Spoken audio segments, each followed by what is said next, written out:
Punjab assembly में कायदे-ए-अवान का चुनाव कल होगा। वजीर आला के लिए नून लीग के नामजद उम्मीदवार मरियम नवाज के कागजात जमा। सुन्नी इत्तेहाद कौंसिल के उम्मीदवार राना आफ्ताब ने भी कागजात जमा करवा दिए। वजीर आला सिंध का इंतखाब भी कल दोपहर 2 बजे होगा। पीपुल्स पार्टी के मुराद अली शाह को बिला मुकाबला वजीर आला बनाने की कोशिशें।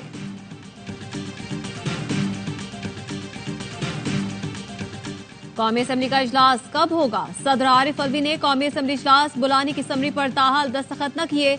इलेक्शन हुए 17 दिन गुजर गए। आइन के मुताबिक इलेक्शन के 21 दिन में इजलास बुलाना लाजमी होता है। नून लीग के सेनेटर इसहाक डार का कहना है सदर ने समरी पर कौमी असेंबली का इजलास न बुलाया तो 29 फरवरी को स्पीकर खुद इजलास बुला सकता है।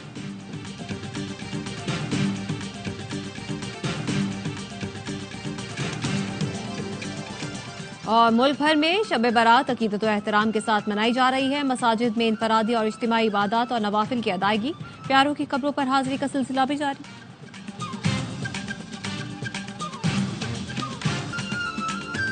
और मरियम नवाज के वजीर आला पंजाब बनने के बाद इनकलाबी काम करेंगी। एहसन इकबाल का नारोवाल में तकरीब से खिताब, कहा पीटीआई ने इंतशार फैलाने की कोशिश की तो सख्ती से निपटेंगे। पीपल्स पार्टी का सदर मुमलिकत से आइन की पासदारी करने का मुतालबा। शाजिया मरी कहती हैं सदर मुमलिकत माजी की तरह आइन से खेलने से गुरेज करें। एक शख्स की वफादारी के बजाय आइन की पासदारी करें। कौमी असम्बली इजलास में ताखीर सदर के इख्तियार का नाजायज इस्तेमाल है। ये वही सदर हैं जिन्होंने माजी में कौमी असम्बली को गैर आइनी तरीके से खत्म किया। हर आइन शिकनी और अहदे का गलत इस्तेमाल तारीख का हिस्सा रहेगा। अली हैदर गिलानी ने कहा कौमी असम्बली इजलास किसी की जाती अना और जिद की भेंट नहीं चढ़ना चाहिए। ऐवान सदर को जमहूरियत को इक़दामात के लिए इस्तेमाल किया जा रहा है। आरिफ अलवी अपनी मुद्दत खत्म होने के बावजूद ऐवान सदर में बैठे हैं।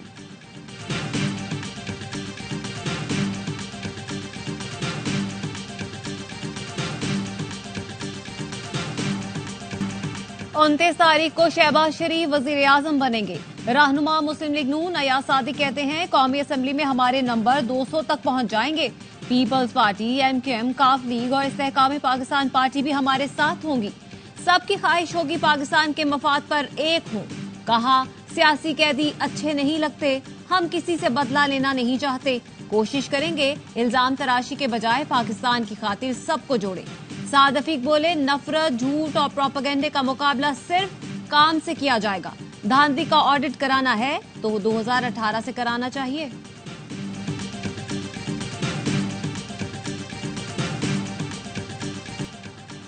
पीपल्स पार्टी के ओवैस कादिर शाह स्पीकर और Anthony Naveed deputy speaker Sindh assembly मुंतखब।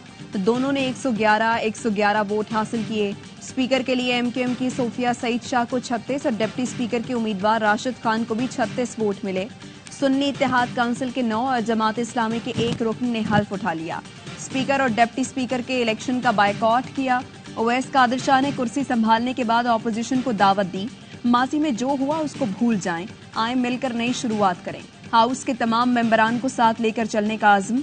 फरियाल तालपुर ने नौमुंतखब स्पीकर और डिप्टी स्पीकर को पीपी के मफलर भी पहनाए।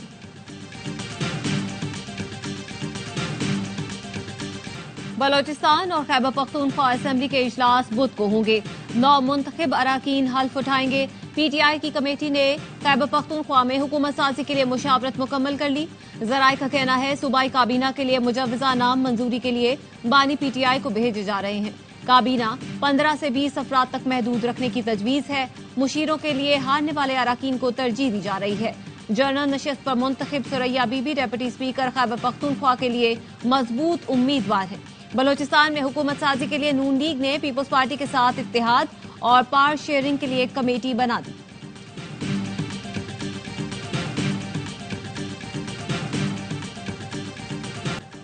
एमकेएम के उसूली मौकिफ को नहीं माना जाता तो ऑपोजिशन में बैठना चाहिए। राबता कमेटी इजलास में अरकान की राय।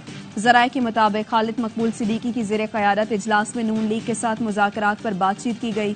राबता कमेटी से हुकूमत के साथ चलने या ऑपोजिशन में बैठने की राय ली गई। इजलास को ब्रीफिंग दी गई कि उसूली मौकिफ है कि गवर्नर सिंध को काम करने दिया जाए। आईनी तरमीम भी उसूली मौकिफ है। राबता कमेटी नून लीग के साथ मुज़ाकरात के बाद हतमी फैसला करेगी। राबता कमेटी ने कौमी असम्बली हल्फ बर्दारी से कबल नून लीग के साथ मामलात तय करने का कहा। मुझे को सामने रखते हुए सबसे पहले राबता पीटीआई से किया कि आप आए और उन लोगों ने इनकार कर दिया। पीपल्स पार्टी के पास इस वक्त पार्लियामेंट में जमहूरियत की चाबी है, हम चला सकते हैं। इंतखाबी नताइज के बाद जमहूरियत को सामने रखते हुए हुकूमत बनाने के लिए पीटीआई से राब्ता किया था, लेकिन उन्होंने इनकार कर दिया। पीपल्स पार्टी के रहनुमा खुर्शीद शाह कहते हैं, हमें 54 नशिस्तें मिली, क्या कोई कह सकता है कि हमने ठप्पे मारे? जीडीए एहतजाज कर रही है, लेकिन क्या जीडीए पहले कभी जीत सकी है? खुर्शीद शाह का कहना था, चेयरमैन सेनेट के लिए अनवारुल हक काकड़ का फैसला नहीं हुआ, अभी तक यूसुफ रजा गिलानी ही चेयरमैन सेनेट के उम्मीदवार हैं।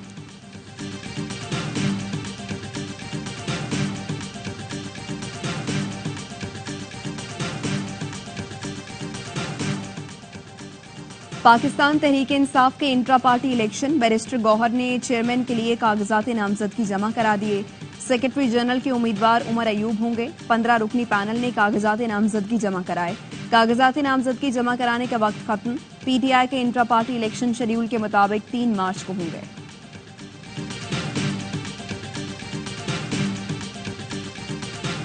चित्राल और कालाम में बर्फबारी, अपर चित्राल बरोगल रोड आमदोरफ्त के लिए मुकम्मल बंद। आज से मंगल तक बलोचिस्तान में बारिशों और बर्फबारी की पेशगोई। लैंडस्लाइडिंग, नदी नालों में तुगयानी का खदशा। पीडीएमए ने अलर्ट जारी कर दिया। खैबर पख्तूनख्वा, गिलगित बल्तिस्तान, खित्ता पोठोहार और इस्लामाबाद में भी तेज हवाओं और गरज चमक के साथ बारिश और पहाड़ों पर बर्फबारी का इम्कान।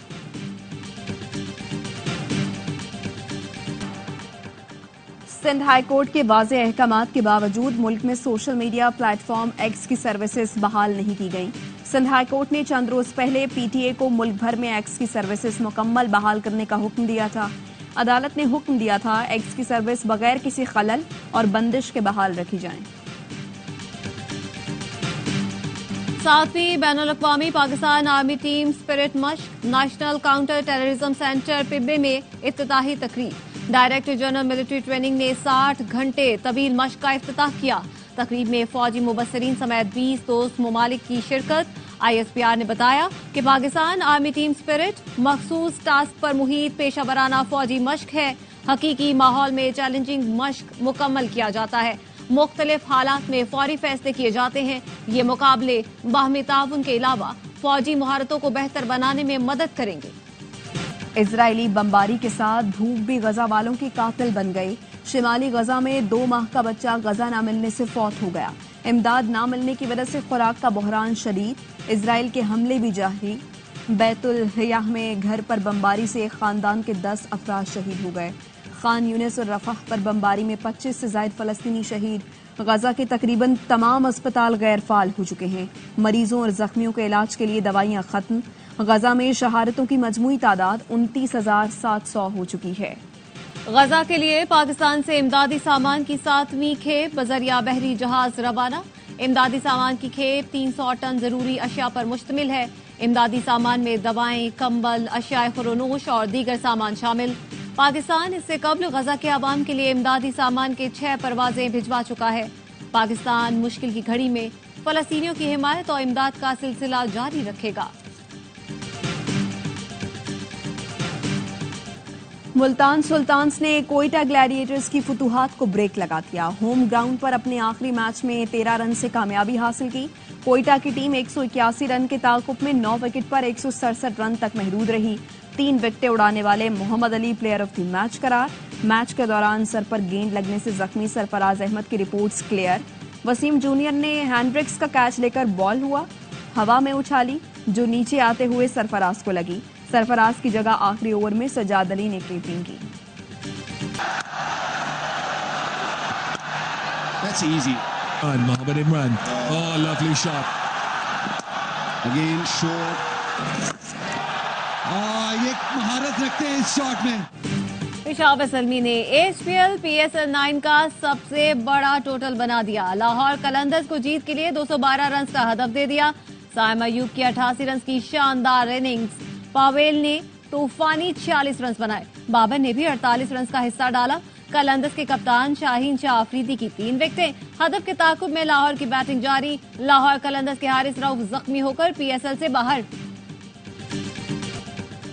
लाहौर में शानदार परफॉर्मेंस दिखाने के बाद कराची किंग्स की टीम होम ग्राउंड पर परफॉर्म करने के लिए तैयार। खिलाड़ी लाहौर से कराची पहुंच गए। इवेंट में किंग्स का अगला मुकाबला 28 फरवरी को इस्लामाबाद यूनाइटेड से शहर कायद में होगा। 29 फरवरी को कराची और कोयटा ग्लैडिएटर्स की टीमें नेशनल स्टेडियम में टकराएंगी। पीएसएल का सबसे बड़ा शो, हर लम्हा पुरजोश। स्टार क्रिकेटर बासित अली और कामरान अकमल के माहिराना तजिए। साबिक गवर्नर सिंध मोहम्मद जुबैर आज बनेंगे मेहमान, सामना करेंगे वसीम बादामी के मासूमाना सवालात का। आदि और मुस्तफा चौधरी लाएंगे कहकहों का तूफान।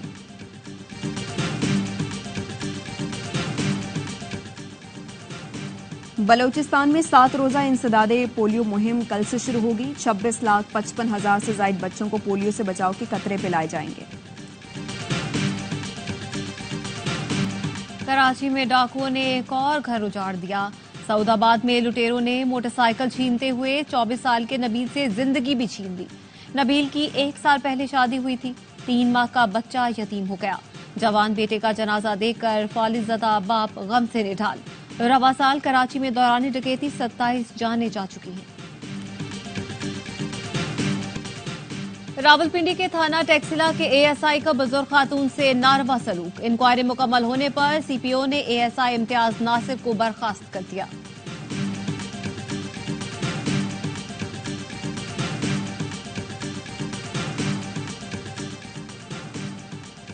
गुजरावाला की अदालत ने इंसानी स्मगलिंग में मुलव्वस शख्स को 20 साल कैद और 14 लाख जुर्माने की सजा सुना दी।